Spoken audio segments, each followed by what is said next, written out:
these things I'm going to be sharing with you are small things that over time make a big difference.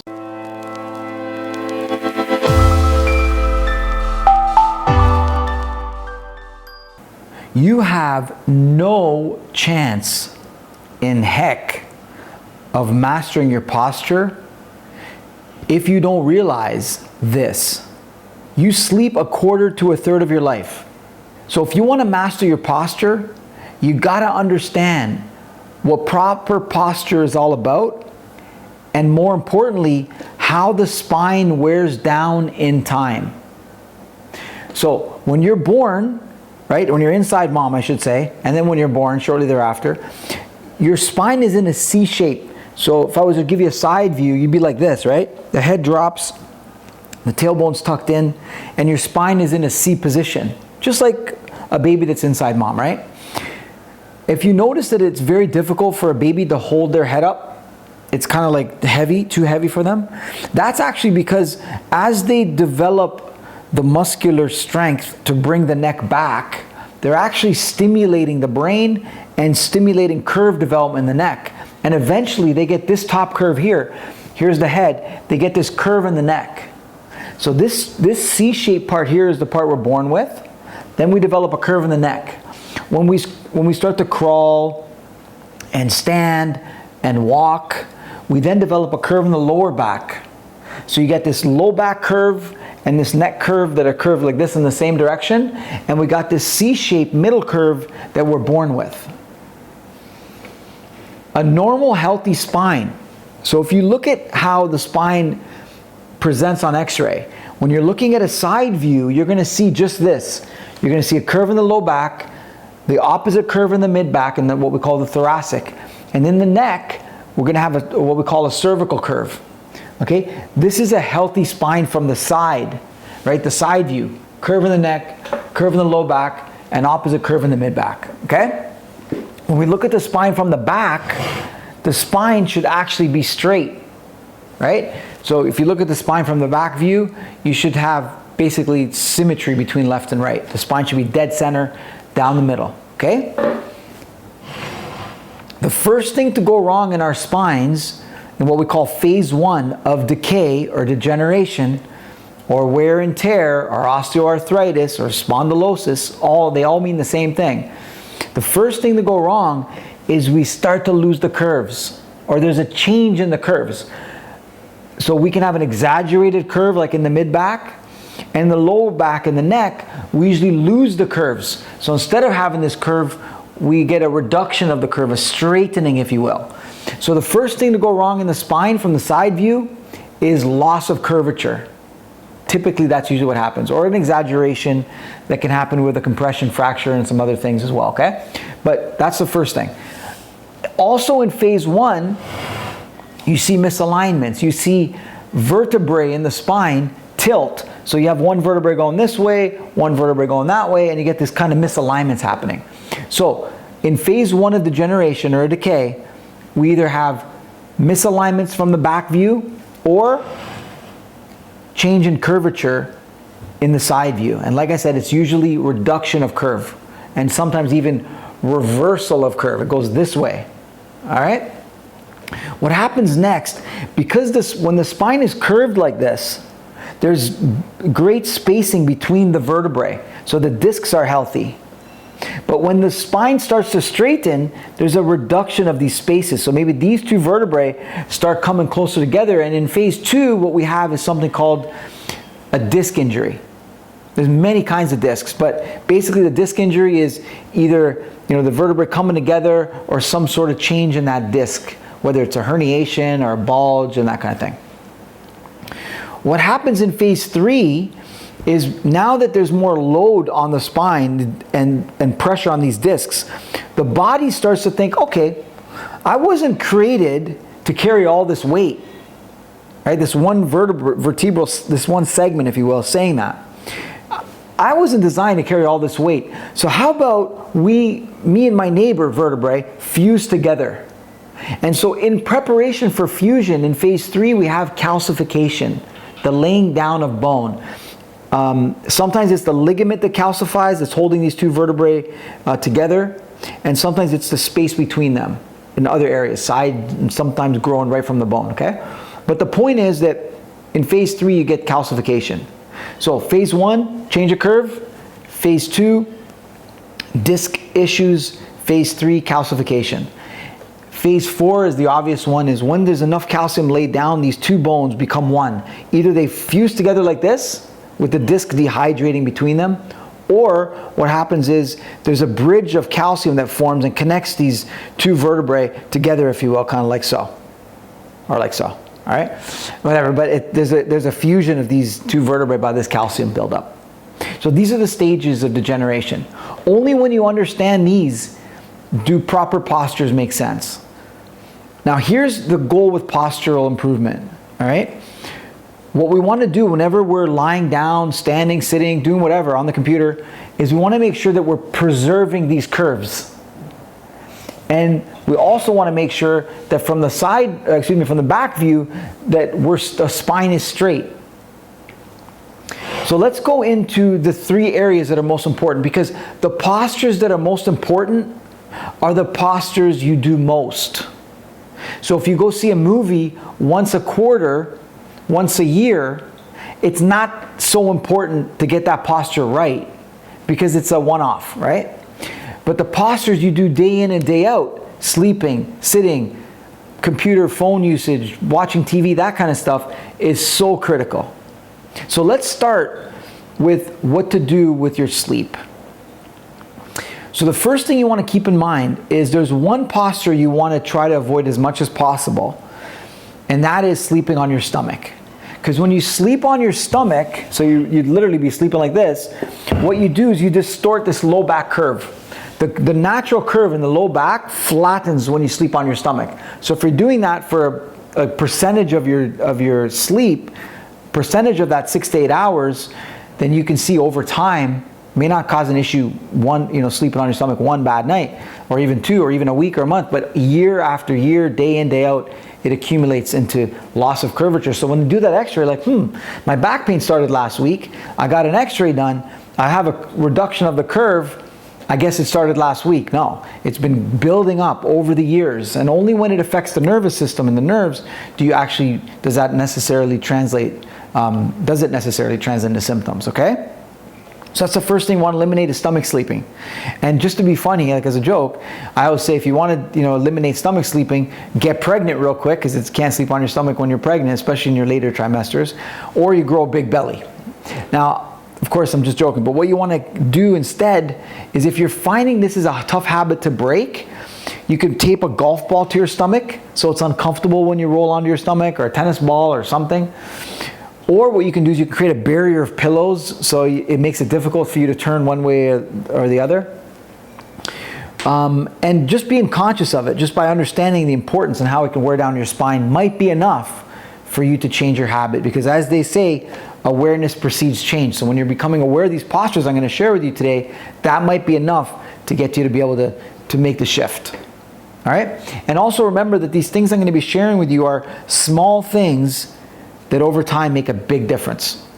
So when it comes to sleep, number 1, we want to eliminate stomach sleeping. So what are you left with? Side and back sleeping, right? So let's talk about back sleeping. With back sleeping, the most important thing is that you're straight, is that you're symmetrical.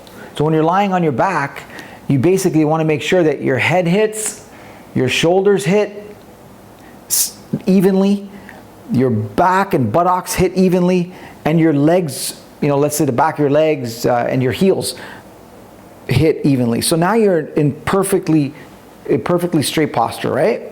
What you want to avoid is, doing asymmetrical things where you have one arm like this, you have one leg over there, you have one leg bent, and you want to avoid some of these asymmetries, or kind of being on one cheek more than the other, so you're rotated. Again, for a short period of time, it's not a big deal, but again, if you're doing this over and over again over the years, you can see how it adds up and starts working against you, and can lead to spinal misalignments, and can accelerate this decay, this degenerative process that happens in the spine. Okay? So that's the most important thing when it comes to back sleeping. But I do want to talk to you about your neck.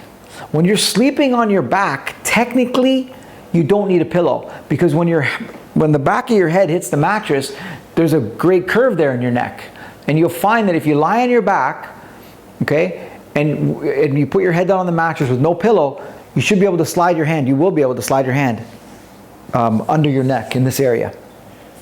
Because when you sleep on your back, as you can see here, right, you have this curve in the neck maintained. All right?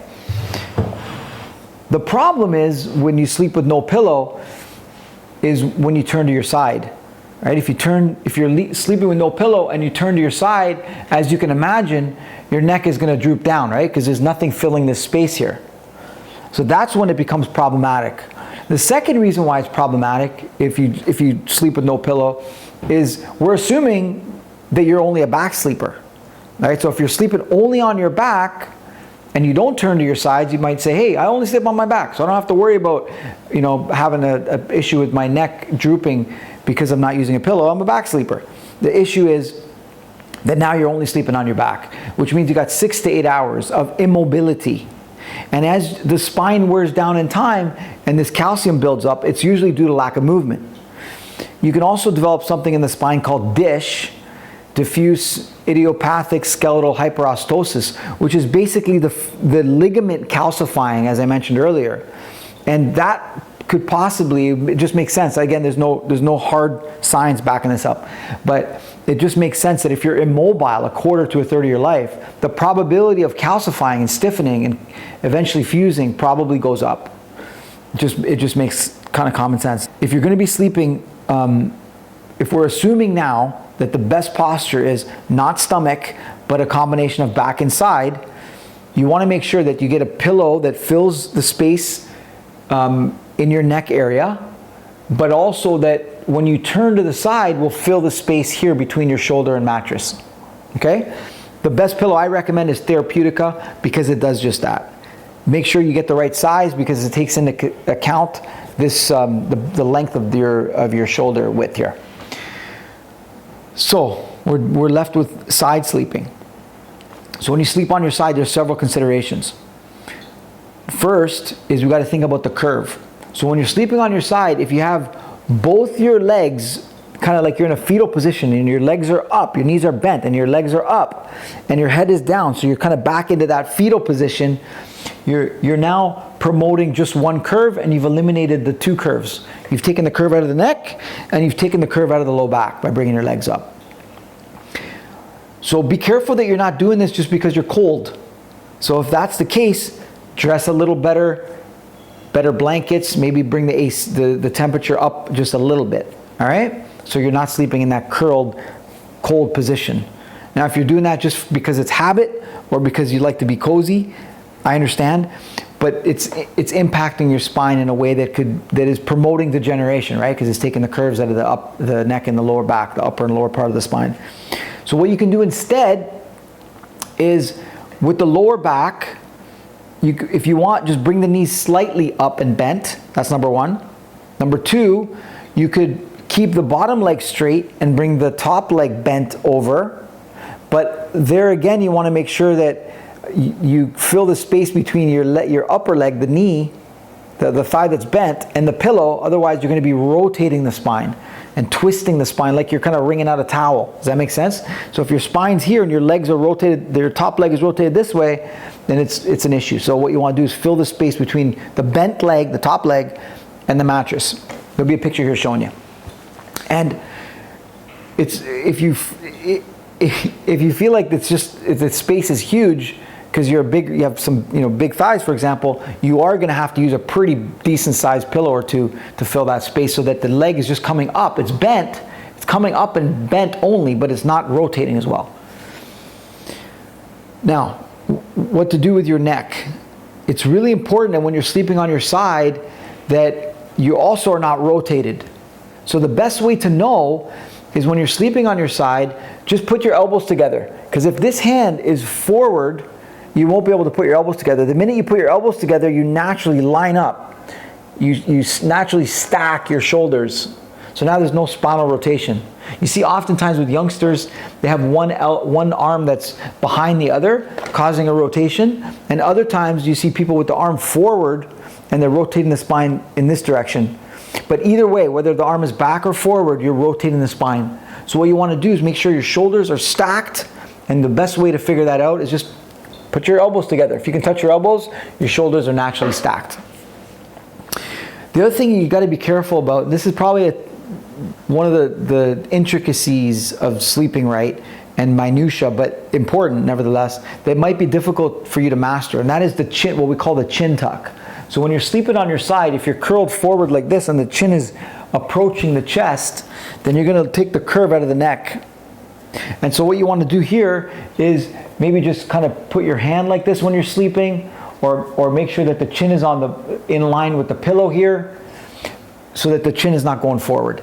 That's probably the most difficult one to do, just like making sure that your head doesn't kind of fall off the edge of the pillow, and now your neck is not only drooping but could be rotated this way. I know it sounds crazy to be able to be so conscious of the way you sleep and awake and aware when you're sleeping, when you're naturally unawake and unaware. But again, awareness precedes change. The more aware you become of the impact negative posture is having on your spine, the more likely you're going to become equipped and able to master them. I would also recommend to have a little fun with sleep postures and take pictures of your family members when you catch them in bad postures. So then it can be a family dialogue and a family conversation about postures and how you can do them right. Okay? So, quick summary about sleep. Avoid sleeping on your stomach. When you're sleeping on your back, make sure you're symmetrical. You technically don't need a pillow if you're lying on your back, but it's better to get a pillow that supports the curve in the neck. Make sure that if it does support the curve, it's not a pillow that kind of comes that is too big for you, that forces your chin to tuck when you're sleeping on your back this way, because again, you'd be losing the curve. And when it comes to back sleeping, also make sure that everything that's happening on the right is happening on the left. You know, if you're putting one arm under, put the other arm under and try to just balance it out, or just stay symmetrical. And it's ideal to rotate between back and side, side and back. Just keep kind of rotating so that you're not immobilized for 6 to 8 hours. When you're sleeping on your side, you don't want to bring both your legs up too high. If you slightly bend the knees and stack the knees, it's better. Or if you're the kind of person who has the bottom leg straight and the top leg bent, put a pillow between the top bent leg and the pillow, and the mattress, so you're not rotated. And with your neck, you want to make sure that the chin isn't tucked and that the head isn't rotated. And of course, you want to make sure that the shoulders are stacked by putting the elbows together. I know there's a lot of detail here, but again, you're sleeping 6 to 8 hours, so it's worth spending the time and investing the time and understanding it, and then beginning to make a change. Try not to change everything all at once. Just maybe focus on one thing and get that ticked off, and then you can move on to the next focus.